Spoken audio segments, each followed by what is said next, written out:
Welcome to Catholic Comments. I'm John O'Keefe. And I'm Wendy M. Wright. Our guest today is David Crawford. He is the University Archivist at the Reinert Alumni Library and Creighton University. And he's here to speak with us about the new acquisition that the library has on loan of a heritage edition of the St. John's Bible. Welcome, David. Thank you. David, why don't we start by having you tell us a little bit about what the St. John's Bible is and why we should be excited about having it here. Well, the St. John's Bible is the first handwritten, hand-illuminated Bible done in English in over 500 years. And this was a joint project that came about through the folks up at St. John's University in Abbey, a Benedictine Abbey in Collegeville, Minnesota. And they had been considering different projects to take on, and they decided they wanted to do a Bible that was modern, that spoke to people in today's terms with art and styles that might appeal to them, but also borrow from the traditions and the heritage of the Benedictines of having monks who would handwrite these Bibles. And so they worked as a collaborative effort. There were a group of scriptural scholars and theologians at St. John's, and then there were a group of artists and calligraphers directed by Donald Jackson working at a scriptorium in Wales. Donald Jackson is, I guess, a big name in the calligraphy world, and he is, among other things, he's been a scribe for Queen Elizabeth and has done a lot of work for the royal family. And so he had been talking to them. My understanding is he'd always wanted to do a Bible. And so he had been talking to the folks at St. John's, and the idea came about that this would probably be the project that they should take on. And how long did this actually take to create this handwritten, hand-illustrated, enormous, it's actually a very large piece. We're not talking about something you can put on your bedside. We're talking about volumes, and the size of the folios is huge. Yes. And so we're looking at pages that when the book is open, when the volume is open, it's roughly 2 feet by 3 feet. And so, as you're saying, it's a grand project that they took on, and it took a lot of planning. So the planning, as I understand, started around 1998. It was a couple of years before they finally put quill to paper, or quill to vellum, I should say, and it was using vellum. They took a couple of years for Donald Jackson to identify just the right vellum. So vellum, just for our listeners, is actual animal hide. Yes. Stretched and scraped and cleaned, and so it was a normal writing material in the Middle Ages, before the invention of paper. So they were really going back to this medieval tradition, really, of illuminated manuscripts on vellum. And it's interesting because it is an ancient tradition, but one of the first places they looked for hides, for vellum, was in Israel, because the Torah is still written on hides. Right, but in the Jewish tradition, right. So in the Jewish tradition, they're preparing them, but what they found is the way the hides were prepared would not work for what they wanted to do. So they spent some time, I understand that Donald Jackson spent time trying to find just the right hides that they could use for this project as well, making sure that they had something large enough and that would do the work they wanted. Now, my understanding is that there's only one edition of the Bible that's on vellum, correct? Correct. The original one, and then all of the other reproductions are on highly sophisticated paper. Yes, and one of the reasons there's only one is I never did answer your earlier question. Once they finally started writing, it took until 2011 for them to finish all of the books. Right. And so it took a very long time, and sometime later in the process, they came up with the idea of offering volumes as sort of trade editions, and our library has some of those. And they're very nice books, but they don't pop. They don't have the gold and silver. They don't have the illumination that really plays in it. And they're not as big, right? So they're not as big. And you said these are 2 by 4? 2 foot by 3 feet. 2 by 3, and how many volumes altogether? There's 7 volumes. And to give you another idea of the size of them, the 7 volumes together weigh about 150 pounds. Wow. So this isn't the sort of thing you're going to carry in your backpack as you're going around. I have had the opportunity to see a heritage edition, actually not here, but in another site. And one of the things that's so striking is the illustrations. I mean, we think of a medieval illuminated manuscript, and you think of gargoyles and, of flora and fauna on the side and kind of things like that, or even pictures of, somebody praying or something like that. But this is the illustrations in this. They're not illustrations, they're illuminations. They're, Yes. Just tell us about the process of deciding how they would visually add to this text. Well, in some ways it seems surprising to me to say this, but it was a committee decision. And this was an instance where you had two committees sort of working across the Atlantic together, and they've talked about an idea that the Spirit had to be at work at some of the things that happened, because you would have a committee of the scholars and the theologians in Minnesota working with the text and deciding this is something we would like illuminated, or they might say this is a way we would want it illuminated, and they would share that with Donald Jackson, who was the artistic director, and he would make decisions perhaps about which of the artists that he would have illustrate something, or maybe a different way that they could attempt what they were doing. And I know there was some give and take back and forth, and there were a lot of different ideas that went into this. But what it came down to finally was a group of artists who have different styles and different strengths bringing their skills to these different illuminations. And sometimes what you're talking about is not the sort of picture somebody might think. It's certainly not the old monks and gargoyles, but sometimes it was just what they did with the words. So if you look at the Our Father, the Lord's Prayer, this is done as a word treatment. It's not separated from the text. So if you're reading from the text, you go from the calligraphy to this beautiful, in some ways you could see it done as a poster, but it has gold and silver stamped and embossed on it, and it's a different script, and it's a beautiful background. And then it comes back to the regular black calligraphy. And so you have these beautiful word treatments. And then you have different styles as well. So some things are fairly almost abstract. Some maybe are different ways of playing around that seem very modern. And then they also had an iconographer who did this beautiful iconography that speaks to an Eastern tradition.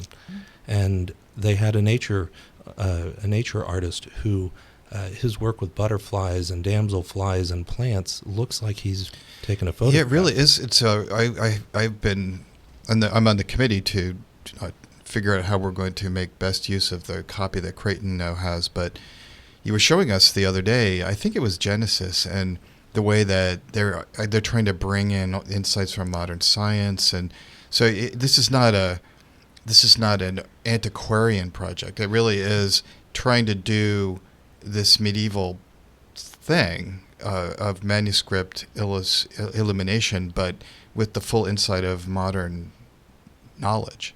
So Yes. You said something about how they have embedded the double helix and modern knowledge about DNA in various places, so that there's no doubt this is a work of a 21st century.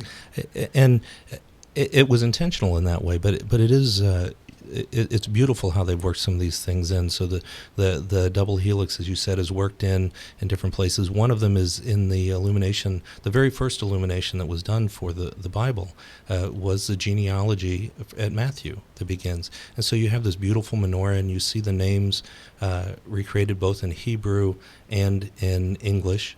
There are a couple of names added. So Hagar, the mother of Ishmael, is there, and her name is written in Hebrew, English, and Arabic. They added Pharaoh's daughter to the genealogy. And so you have these different things that are working. The menorah sort of forms the skeleton of the family tree that's present there.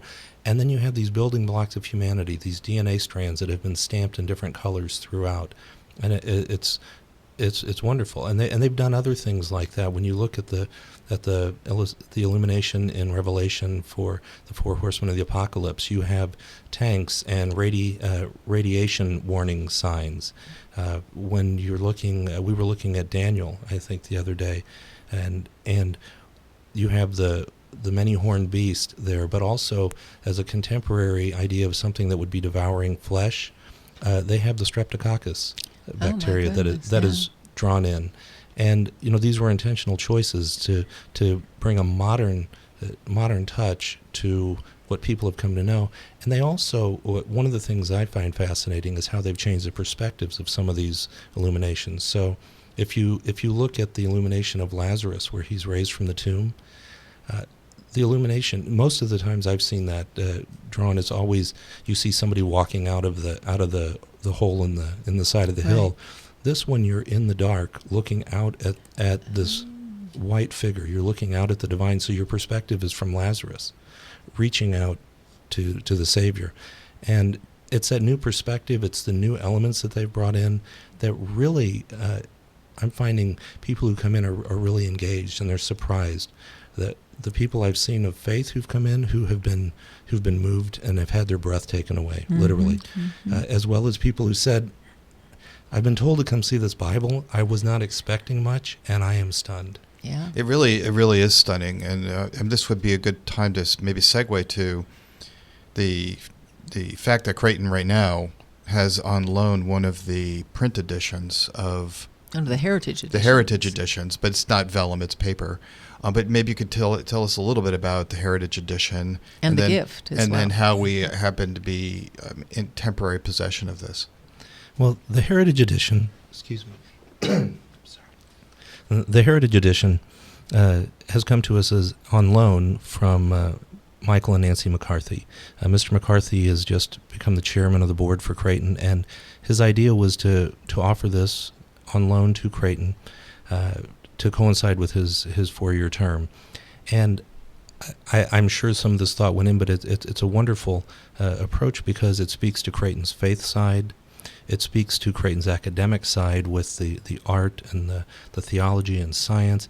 And it also speaks to Creighton's outreach, because this is an opportunity for us to share with others. And Mr. McCarthy, when I've had a chance to talk with him, has been very excited that we may be sharing this with, high school students in the area, or, pastors from another denomination who are planning to come in. So it really, I think, speaks to Creighton's Jesuit values. The particulars of the Heritage Edition, though, make this loan, I think, very intriguing. There are only 299 of these editions that are being produced. They've already gotten rid of the files and plates so that they can't do a 300th. And the process was, there was almost as much attention to detail, and perhaps as much, as when they were working on the original vellum. The artistic director, Donald Jackson, was also in charge of this project, and he hand-selected the paper. They selected paper that's a cotton paper that has a feel of vellum to it. They found a printer that uses a state-of-the-art lithographic printing process so that they could get exactly the look they wanted. They found somebody who could stamp and emboss in a way that they could go back and forth between the printer and the embosser. So sometimes the printing runs over the gold or over the silver. You have this very elaborate process there. And then they don't actually bind the volumes until they're ready to go, until they've been acquired. But when they're bound, they hand-selected a bindery down in Arizona. And I understand Donald Jackson even went down there with pages for everyone to see how they could sew them together.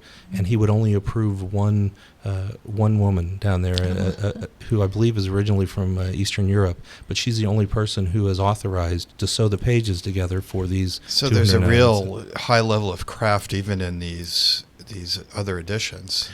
There is, and the thoughtfulness of creating these even extended. Donald Jackson, looking through the pages, thought something was missing. It didn't feel like him when he was flipping through the vellum, and he realized that he wasn't getting the show through. When you look at, especially if you look at Bibles that are done in more of an onion skin paper, you always have the text that's bleeding through, and he wanted that. And they had a debate, and they decided they really wanted that effect, and so they manipulated it by going in and taking the files and flipping them and printing them as sort of a watermark underneath the text.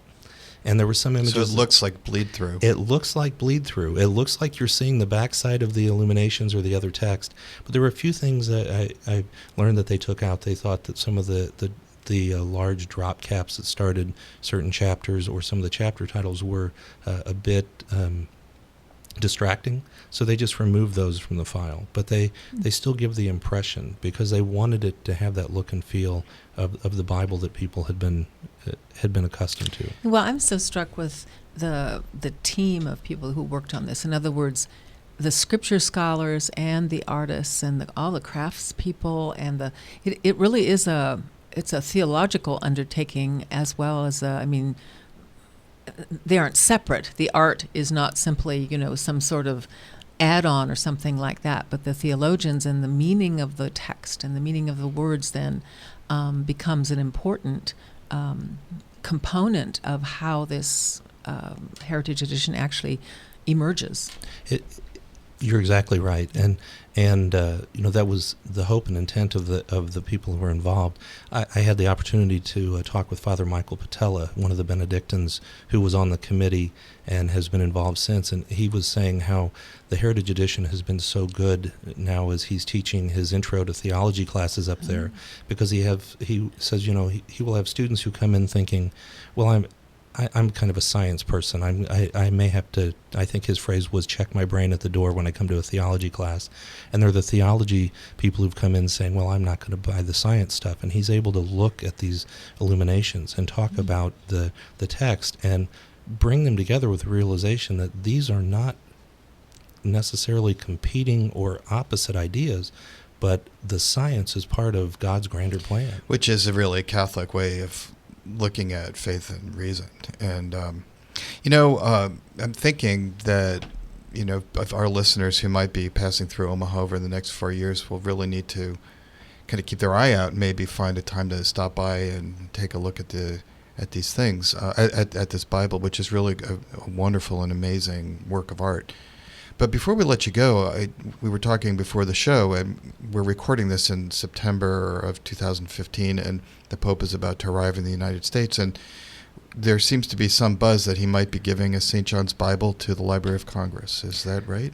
I understand that's a possibility, and that there is a special edition. It's not the Heritage Edition. I believe they call it the Apostles Edition. But that hasn't happened yet. Today's actually the day the Pope is, as we're recording this is the day the Pope is to arrive. So we'll find out if this turns out to be true. Yeah. Now, what I can tell you, though, is coinciding with the Pope's visit, though, the St. John's, this I think talks a little bit about the community. The St. John's Bible organization has asked people with the Heritage Edition to do something called 7 Days, 7 Pages. So across the country, those of us who have it are switching to a different page, and they've provided a reflection so that people can come in. And this is an idea that whatever happens with the Pope and perhaps the gift, that at the very least this is something that we all can unite. However geographically apart we are, we can at least come together as a community in this way. What a lovely idea. We've been talking to David Crawford, Creighton University Archivist, about the St. John's Bible Heritage Edition, which is now present on our campus. Thank you so much for being with us. Oh, thank you. And this has been Catholic Comments from Creighton University.